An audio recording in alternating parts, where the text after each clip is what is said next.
Hello दोस्तों, मैं हूं Kashdeep Verma. Hindi voice notes YouTube channel में आपका स्वागत है। दोस्तों, आज के इस वीडियो में हम लोग ऋग्वैदिक काल के अंतर्गत ऋग्वेद के बारे में पढ़ेंगे। वीडियो स्टार्ट करने से पहले आपसे एक रिक्वेस्ट है, अगर अभी तक आपने हमारे चैनल हिंदी वॉइस नोट्स को सब्सक्राइब नहीं किया है तो प्लीज चैनल को सब्सक्राइब करें, बेल नोटिफिकेशन को ऑन करें ताकि आपको इंडियन हिस्ट्री के साथ साथ और भी अदर सब्जेक्ट के नोट्स मिलते रहे। तो चलिए वीडियो स्टार्ट करते हैं। देखिए, ऋग्वेद का रचना काल माना जाता है 1500 बीसी से 1000 बीसी तक को। इसकी उत्पत्ति हुआ है ऋग शब्द से, जिसका अर्थ होता है छंदों एवं चरणों से युक्त मंत्र जो देवताओं की स्तुति में गाए जाते हैं। छंदों एवं चरणों से युक्त मंत्र जो देवताओं की स्तुति में गाया जाता है। ऋग्वेद की भाषा है संस्कृत। ऋग्वेद का मूल तत्व है वैदिक देवताओं की स्तुति। ऋग्वेद के संकलन करता है महर्षि कृष्ण द्वैपायन वेदव्यास। महर्षि कृष्ण द्वैपायन और वेदव्यास इनके संकलन करता है। ऋग्वेद में पुरोहित को कहा जाता है होता या होत्री। ऋग्वेद में महिलाओं का वर्णन है। देखिए, अपारा, मुंडा, घोषा, रांची, विश्ववारा, इन सभी महिलाओं का वर्णन ऋग्वेद में मिलता है। अपारा, मुंडा, घोषा, रांची, विश्ववारा। देखिए, ऋग्वेद में ऋग्वेद के एक सूक्त में कम से कम 3 मंत्र हैं और अधिक से अधिक 100 मंत्र हैं। ऋग्वेद के एक सूक्त में कम से कम 3 मंत्र हैं और अधिक से अधिक उसमें 100 मंत्र हैं। ऋग्वेद में मूल सूक्त है की संख्या है 1017 और इसमें बालखिल्य सूक्त की संख्या है 11। तो दोनों मिलाकर कुल सूक्त है 1028 और ऋग्वेद में कुल मंत्र की संख्या है 10,600। देखिए, ऋग्वेद में 1017 मूल सूक्त हैं, 11 बालखिल्य सूक्त हैं और दोनों मिलाकर टोटल होगा 1028 कुल सूक्त और मंत्र की संख्या है ऋग्वेद में 10,600। फिर देखते हैं ऋग्वेद में महत्वपूर्ण उल्लेख। देखिए, सरस्वती नदी ऋग्वेद की सर्वाधिक पवित्र नदी सरस्वती नदी को कहा जाता है। ऋग्वेद के अनुसार सर्वाधिक पवित्र नदी सरस्वती नदी को कहा गया है और इसे नदीतम भी कहा गया है, अर्थात नदियों में सर्वश्रेष्ठ। सरस्वती नदी को नदीतम कहा गया है, जिसका अर्थ होता है नदियों में श्रेष्ठ। उसके बाद देखते हैं गंगा। देखिए, ऋग्वेद में गंगा का उल्लेख 10वें मंडल में मिलता है। ऋग्वेद में गंगा नदी का उल्लेख 10वें मंडल में मिलता है और ऋग्वेद में गंगा नदी का उल्लेख केवल एक बार ही हुआ है। ऋग्वेद में गंगा नदी का उल्लेख 10वें मंडल में मिलता है और पूरा ऋग्वेद में गंगा शब्द का प्रयोग केवल एक ही बार हुआ है। देखिए, यमुना, इसका उल्लेख 10वें मंडल में मिलता है और ऋग्वेद में इसका 3 बार उल्लेख हुआ है। यमुना का उल्लेख 10वें मंडल में मिलता है, गंगा का भी उल्लेख 10वें मंडल में मिलता है। गंगा का उल्लेख एक बार हुआ है और यमुना का उल्लेख 3 बार हुआ है। उसके बाद देखते हैं इंद्र। देखिए, ऋग्वेद में सर्वाधिक 250 बार इंद्र का उल्लेख हुआ है। इंद्र को ऋग्वेद में पुरंदर कहा गया है, जिसका अर्थ होता है शत्रु के किले को नष्ट करने वाला। इंद्र को ऋग्वेद में पुरंदर कहा गया है, जिसका अर्थ होता है शत्रु के किले को नष्ट करने वाला। इंद्र को माना जाता है, इंद्र भगवान को माना जाता है वर्षा देवता, संसार का स्वामी, प्रधान पुरुष देवता, यह सब इंद्र को माना जाता है। उसके बाद देखते हैं ऋग्वेद के 10 मंडल। ऋग्वेद के 10 मंडल, इसको हम लोग 2 भाग में पढ़ेंगे, प्राचीनतम मंडल और नवीनतम मंडल। प्राचीनतम मंडल को कहा जाता है वंश मंडल या गोत्र मंडल।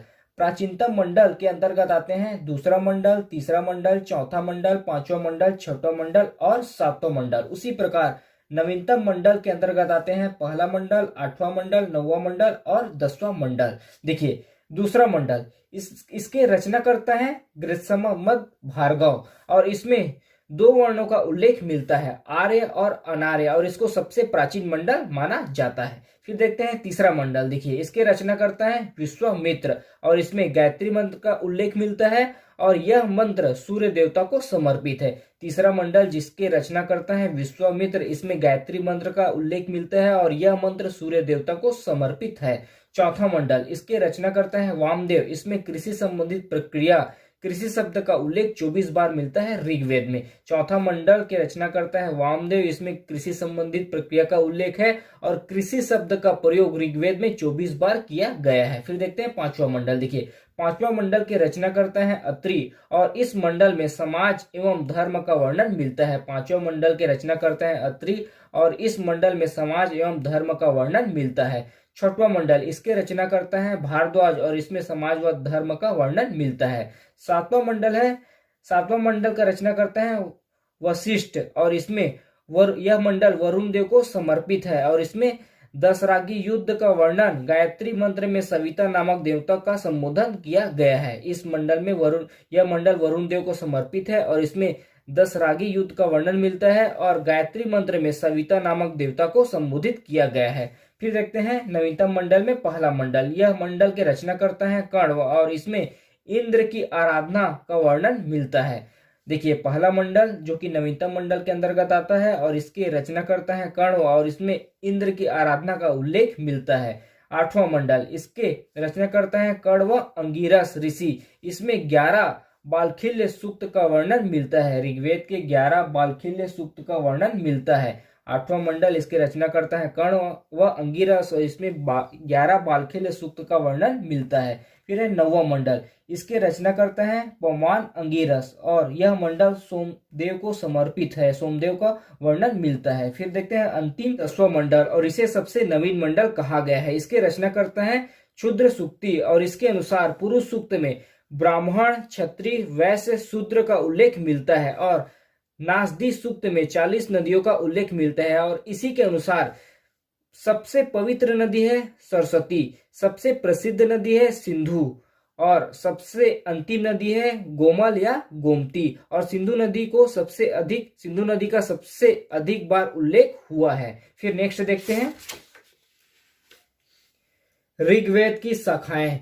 ऋग्वेद की टोटल 21 शाखाएं हैं जिनमें प्रमुख है साकल, बालखिल्य, वास्कल। देखिए साकल, इस शाखा के अनुसार ऋग्वेद में मूल सूक्तों की संख्या 1017 है। इस शाखा के अनुसार ऋग्वेद में मूल सूक्तों की संख्या 1017 है। फिर नेक्स्ट है बालखिल्य, इसमें 11 सूक्त हैं। बालखिल्य में 11 सूक्त हैं और इसका वर्णन 8वें मंडल में मिलता है। बालखिल्य शाखा के अनुसार, ऋग्वेद की बालखिल्य शाखा के अनुसार सूक्त की संख्या 11 है और इसका वर्णन 8वें मंडल में मिलता है। तो टोटल सूक्त की संख्या हो जाता है ऋग्वेद में 11 प्लस 1017, तो ये हो जाते हैं 1028। फिर नेक्स्ट है वास्कल, इसमें कुल 56 सूक्त हैं किंतु यह उपलब्ध नहीं है। इस वास्कल शाखा में कुल 56 सूक्त हैं किंतु यह उपलब्ध नहीं है। देखिए यजुर्वेद, यह संस्कृत भाषा का शब्द है। यजु शब्द का अर्थ होता है वह वेद जो गद एवं पद में लिखा गया हो। देखिए यजुर्वेद गद एवं पद दोनों शैली में लिखा हुआ है। यजु का अर्थ होता है यज्ञ, यह शब्द बना है यद धन जू से। यद का अर्थ होता है गतिशील और जू का अर्थ होता है आकाश। देखिए यजुर्वेद संस्कृत भाषा का शब्द है। यजु शब्द का अर्थ होता है वह वेद जो गद एवं पद में लिखा गया हो। यजु का अर्थ होता है यज्ञ और यह शब्द बना है यद झन जू से। जू का अर्थ होता है आकाश और यद का अर्थ होता है गतिशील। यजुर्वेद में उल्लेख है यज्ञ की विधियां, कर्मकांड, जैमिति आकार के यज्ञ को बनाए जाने का। यजुर्वेद में उल्लेख है यज्ञ की विधियां, कर्मकांड एवं जैमिति आकार के यज्ञ को बनाए जाने का। यजुर्वेद में पुरोहित को अर्धायु कहा जाता है और यजुर्वेद की रचना क्षेत्र माना जाता है कुरुक्षेत्र। ऐसा माना जाता है कि कुरुक्षेत्र में यजुर्वेद की रचना हुआ है। देखिए यजुर्वेद में पद्यात्मक मंत्र को ऋग्वेद एवं अथर्ववेद से लिया गया है। यजुर्वेद की 2 शाखाएं हैं, कृष्ण यजुर्वेद और शुक्ल यजुर्वेद। शुक्ल यजुर्वेद और कृष्ण यजुर्वेद, इसकी 2 शाखाएं हैं। देखिए शुक्ल यजुर्वेद पद शैली में लिखा हुआ है और शुक्ल यजुर्वेद का ब्राह्मण ग्रंथ है शतपथ और शुक्ल यजुर्वेद में 40 मंडल और 1990 मंत्र हैं और इसकी भी 2 शाखाएं हैं, कर्ण व मंदाग्नि। देखिए कृष्ण यजुर्वेद, यह पद एवं गद दोनों शैली में लिखा हुआ है और इसका ब्राह्मण ग्रंथ है तैतरी और इसकी 4 शाखाएं हैं, काठक, कपिष्ठल, मैत्री और तैतरी। कृष्ण यजुर्वेद या पद एवं गद दोनों शैली में लिखा हुआ है। इसका ब्राह्मण ग्रंथ है तैतरी और इसकी 4 शाखाएं हैं, काठक, कपिष्ठल, मैत्री और तैतरी। देखिए यजुर्वेद से हमें जानकारी मिलता है आर्यों के धार्मिक एवं सामाजिक जीवन का। यजुर्वेद से हमें आर्यों के सामाजिक एवं धार्मिक जीवन का जानकारी मिलता है और इसी से हमें जानकारी मिलता है कि आर्य सप्त सैंधव प्रदेश अर्थात 7 नदियों के क्षेत्र से आगे बढ़ गए थे और वे प्राकृतिक पूजा से उदासीन होने लगे थे। आर्य सप्त सिंधु प्रदेश से आगे बढ़ गए थे और वे प्राकृतिक पूजा से उदासीन होने लगे थे। उसके बाद देखते हैं हम लोग सामवेद के बारे में। सामवेद संस्कृत भाषा का शब्द है। साम का अर्थ होता है गान या संगीत और सामवेद में वर्णन है मंत्रों के गान का जिसकी शैली है गद। देखिए सामवेद संस्कृत भाषा का शब्द है। साम का अर्थ होता है गान या संगीत। इसमें वर्णन है मंत्रों के गान का, जिसकी शैली है गद्य। सामवेद को जनक माना जाता है भारतीय संगीत का, और इसी में ही सामवेद में ही हमें सर्वप्रथम जानकारी मिलता है जो भारतीय 7 स्वर हैं, सा रे गा मा पा धा नी, इसकी जानकारी सर्वप्रथम हमें सामवेद से मिलता है। सामवेद समर्पित है सूर्य देवता को। सामवेद में पुरोहित को उद्गाता या उद्रायु कहा जाता है। देखिए, सामवेद में श्री कृष्ण ने गीता में अपने वेदों को सामवेद कहा है। श्री कृष्ण ने गीता में अपने वेदों को सामवेद कहा है। सामवेद में संपूर्ण मंत्रों की संख्या है 1810, जिसमें से 161 मंत्र यजुर्वेद व अथर्ववेद से लिया गया है। सामवेद में संपूर्ण मंत्रों की संख्या है 1810, जिसमें से 161 मंत्र यजुर्वेद व अथर्ववेद से लिया गया है। तो कुल मंत्रों की संख्या हो जाएगा 1810 में 161 घटाएंगे तो 1549, और 1474 मंत्र ऋग्वेद से लिया गया है। 1474 मंत्र ऋग्वेद से लिया गया है। तो मूल मंत्रों की संख्या हो जाएगा 1549 माइनस 1474, तो 75 मूल मंत्र की संख्या है सामवेद में 75। देखिए, 161 मंत्र लिया गया है यजुर्वेद व अथर्ववेद से, और 1474 मंत्र लिया गया है ऋग्वेद से। तो टोटल जो मूल मंत्र है सामवेद में केवल 75 है। फिर देखते हैं सामवेद की शाखाएं। देखिए, सामवेद की 3 शाखाएं हैं, कौथुम, रामणी संहिता या राणनी संहिता, और तीसरा है जैमिनी संहिता। कौथुम, यह इसमें मूल मंत्र है। इसके अनुसार सामवेद में मूल मंत्र है 75, और इसको सबसे प्राचीन व प्रमाणिक शाखा माना जाता है। फिर देखते हैं तीसरा रामणी संहिता, दूसरा रामणी संहिता, और तीसरा है जैमिनी संहिता। उसके बाद देखते हैं अथर्ववेद।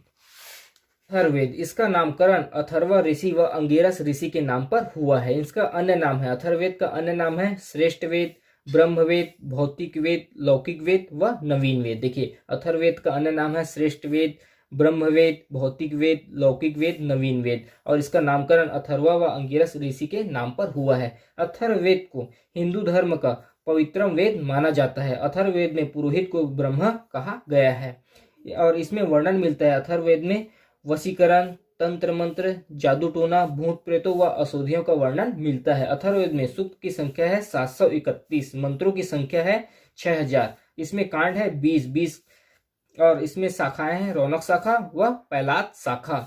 इसमें अथर्ववेद में सभा व समिति को प्रजापति की 2 पुत्रियां कहा गया है। अथर्ववेद में सिंचाई के लिए नहरों का प्रयोग व गोबर खाद को सबसे मूल्यवान वस्तु कहा गया है। अथर्ववेद में जानकारी मिलता है सिंचाई एवं नहरों की प्रयोग का, और इसमें अथर्ववेद में गोबर खाद को सबसे मूल्यवान वस्तु कहा गया है। तो